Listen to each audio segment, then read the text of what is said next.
जय माता की दोस्तों, आज होली अष्टमी है और हम होली अष्टमी की कहानी या कथा सुनने जा रहे हैं। यह कथा आप सभी औरतों के ग्रुप में सुने और आप एक पूजा की थाली ले लें। हमने यहाँ पर लक्ष्मी गणेश जी की स्थापना किया और शाहू माता लिया और जल का एक लोटा जरूर लें और थोड़े से चावल, रोली इत्यादि ले। उसके बाद आप गणेश जी को तिलक लगाएं।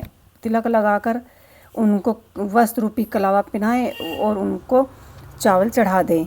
इसके बाद में आप सभी बहनों के साथ हाथ में चावल लेकर अपनी कथा सुने। यह कथा वही स्त्री करती हैं जिनके पुत्र हो या पुत्र की शादी हुई हो और जिसको पुत्र ना हो वह अपने पुत्र की प्राप्ति के लिए यह पूजा रखती हैं। और यह पूजा बहुत ही सौभाग्यवती स्त्रियां रखती हैं जो पुत्र की कामना करती हैं और पुत्र की प्राप्ति करती हैं। वे अपने पुत्र की लंबी आयु के लिए यह व्रत रखती हैं। आप हाथ में थोड़े से चावल ले लीजिए और दूबा ज़रूर ले लें, क्योंकि दूबा लेकर ही आप इस कहानी को पढ़ा जाता है। यह विधि के अनुसार ही पढ़ी जाती है। तो अब हम करते हैं कहानी को शुरू। आप कथा ध्यानपूर्वक सुनिए। कहानी या कथा, आप कहानी पढ़ सकते हैं और कथा पढ़ सकते हैं। एक साहूकार था जिसके 7 बेटे और 7 बहुएं थी। दीपावली से पहले कार्तिक वेदी अष्टमी को 7 बहुएं अपनी इकलौती नंद के साथ जंगल में जाकर खदान से मिट्टी खोद रही थी। वहाँ साहूकार खोद रही थी। मिट्टी खोदते समय नंद के हाथ से साहू का बच्चा मर गया, जिससे साहू माता बहुत ही नाराज हो गई और बोली कि तूने मेरी कोक, मैं तुम्हारी कोक बांधूंगी। नंद अपनी 7 भाभियों से बोली कि तुम में से कोई अपनी कोक बंधवा लो। सभी भाभियों ने अपनी कोक बंधवाने से इनकार कर दिया, परंतु छोटी भाभी बोली कि मैं अपनी कोक बंधवा लेती हूँ, नहीं तो सासू माँ नाराज हो जाएंगे। ऐसा सोचकर नंद से बोली कि मैं अपनी कोक बंधवा रही हूँ। एक पंडित को बुलाकर पूछा, मेरी संतान 7वें दिन क्यों मर जाती है? तब पंडित ने कहा कि तू सुराई गाय की सेवा करो और सुराई गाय माता जो है आपको भाली है, माता की भाली है, वह तेरी कोख अवश्य ही खोल देंगी। इससे शाहू माता के पास गई और जब अब बहुत ही जल्द उठकर चुपचाप सुराई माता की सेवा साफ सफाई करने लगी।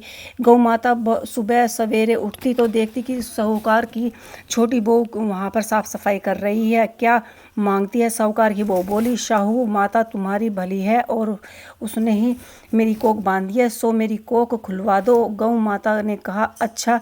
अब तो गौ माता समुद्र पार साहूकार की बहू को बहुत ही भली के पास लेकर चली। रास्ते में कड़ी धूप थी, सो वह दोनों एक ही पेड़ के नीचे लेट गई। थोड़ी देर के बाद वहाँ एक सर्प का बच्चा आया।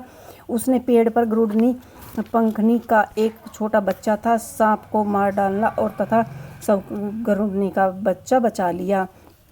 थोड़ी देर बाद जब गरुड़नी वहाँ पर आई तो उसने खून से लथा हुआ साहूकारनी के हाथ देखे और वो बेचैन हो गई। उसने सोचा कि इसने मेरे बच्चे को मार दिया है, परंतु उसने कहा कि मैंने तेरे बच्चे की जान बचाई है।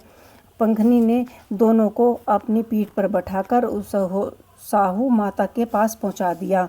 साहू माता उनको देखकर बोली कि ओ बहन, बहुत ही दिन हो गए, बहुत दिनों बाद आई है। उसके सिर पर जुएं चल रही थी तो साहूकार की बहू ने उनकी जुएं निकाल दी और इसी के प्रसन्न होकर उसने बोला, तू मेरे सिर में से बहुत सराई घिर है, इसलिए तेरे 7 बेटे होंगे, 7 बहुएं होंगी और 7 बहुओं का परिवार होगा। उन्होंने कहा कि मेरे तो एक भी बेटा पुत्र नहीं है, मेरे तो सब बेटे जो होता है वही मर जाता है।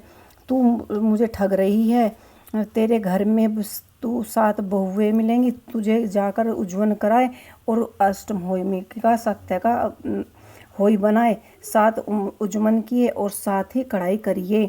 शाम के समय जेठानी आपस में कहने लगी, जल्दी जल्दी से भोजन बना लो, नहीं तो छोटी बहू रोएगी। क्योंकि उन्होंने कहा, बच्चों जाकर देखो कि तुम्हारी चाची का कैसा मूड है, वे क्या कर रही हैं। बच्चों ने आकर दौड़े दौड़ते आए और बोले कि चाची तो खूब खुश हो रही है, खूब उज्जवल कर रही है, खूब अपनी चौसा खेल रही है। जिस प्रकार वह साहू माता की बहू की को खोलकर